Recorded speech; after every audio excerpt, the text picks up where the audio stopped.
Doctor عارف صدیقی صاحب، دجالیت کے حوالے سے بات ہو رہی ہے اور دور فتن کو ڈاکٹر صاحب نے بالکل دجالیت، دور فتن، آخر الزمان سمجھے ایک ہی چیز کی 3 ڈائمنشنز ہیں جو ڈاکٹر صاحب نے فرمائی. آپ کیا سمجھتے ہیں؟ ظاہری بات ہے آپ کا ایک جو ویژن ہے اس 3 چیزوں کو دیکھنے کے حوالے سے، آپ کیا سمجھتے ہیں ہماری زندگی کے کون کون سے گوشے ایسے ہیں جو کہ اب جہاں پہ ریفلیکٹ ہو رہا ہے کہ اب ہم دور فتن میں ہیں یا دجالیت کے اس دور کے اندر یا دجالیت سے ہم گزر رہے ہیں؟ دیکھیں، میں تو سمجھتا ہوں کہ ہر پہلو پہ آپ کو اس کا اثر نظر آئے گا. ہم سٹارٹ بالکل بچوں سے کر لیں.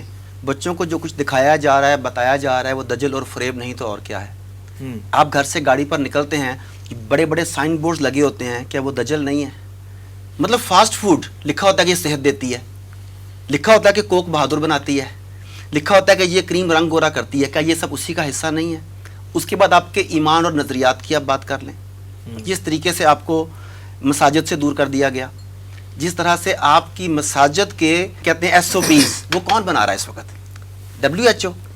WHO is owned by, run by big brothers. Big brothers کون ہیں؟ وہ فری میسنری تنظیم کے 7 بڑے جو ہیں وہ بنا رہے ہیں. اب انہوں نے کیا کیا؟ انہوں نے آپ کے 1500 سال کے متفقہ عقائد کو ایک ہی ضرب میں پاش پاش کر دیا. کیا ہوا؟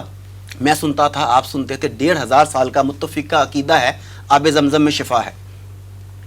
1500 سال کا متفقہ عقیدہ ہے حرم میں دعائیں قبول ہوتی ہیں.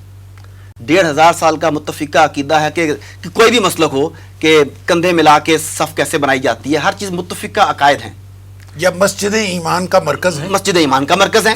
اب یہ بتائیے کہ کیا انہوں نے اس کے اوپر 1500 سال کے عقیدے کے اوپر ایک ٹرم پلینڈیمک، جسے لوگ پینڈیمک کہتے ہیں، میں اسے پلینڈیمک کے نام سے سپیل کرتا ہوں، اس پلینڈیمک کے ذریعے انہوں نے 1500 سال کے عقائد کو پاش پاش کر دیا. جو آدمی آج بھی یہ سمجھتا ہے کہ وہاں پہ آب زمزم پینے سے شفا نہیں ہوگی، 1500 سال کا عقیدہ اس نے توڑ دیا. جس نے کہا کہ حرم میں جا کے دعائیں قبول نہیں ہوگی، جس نے کہا کہ مسجد میں یوں نہیں ہوگا، یہ تمام عقائد انہوں نے باطل کر دیے کہ نہیں کر دیے.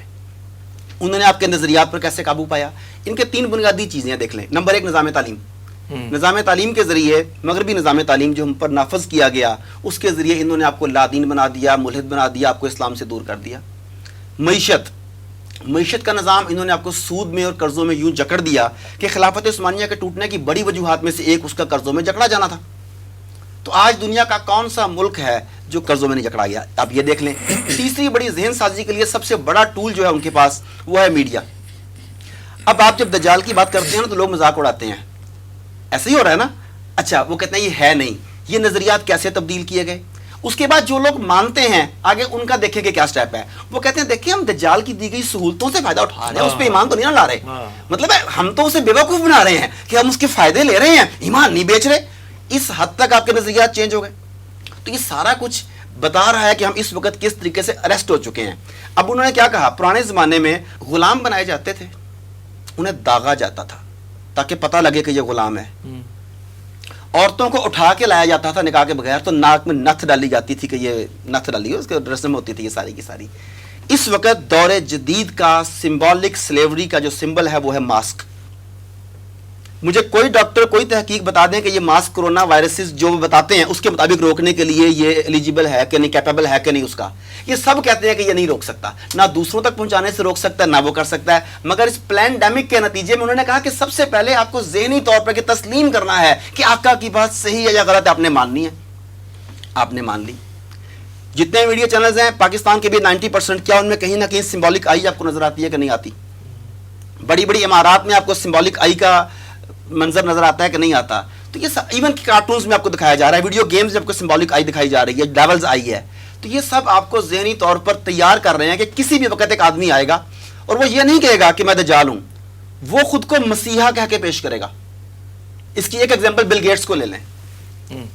بل گیٹس کو پورٹریٹ کیا جاتا ہے ہمارے ممالک میں، یہ مسیحا ہے، یہ مختلف بیماریوں کے لیے ہمیں مدد فراہم کرتا ہے، فلانا کرتا ہے، فلانا کرتا ہے. مگر دوسری طرف جتنے بھی زیادہ اسٹیبلش کنٹریز ہیں وہاں پہ اس کے خلاف جنگی جرائم کا مقدمہ چلانے کی مہم زور پکڑ رہی ہے کہ بل اینڈ میلنڈا گیٹس فاؤنڈیشن یہ جنگی جرائم کے مرتکب ہیں. انہوں نے تنزانیہ میں بندے مارے، افریقہ میں بندے مارے، انڈیا میں 10 بچہ پولیو ویکسین کے بعد مارا گیا، یہ رپورٹ سامنے ہے.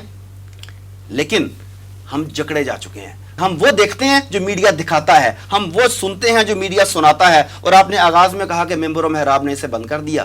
تو جب ہمارے پاس ایک ہی چیز رہ گئی سننے کی، تو ایڈورٹیزمنٹ کا آرٹ ہے کہ جھوٹ اتنے تواتر سے بولو کہ وہ سچ لگنے لگے. یہ ہوا ہمارے ساتھ.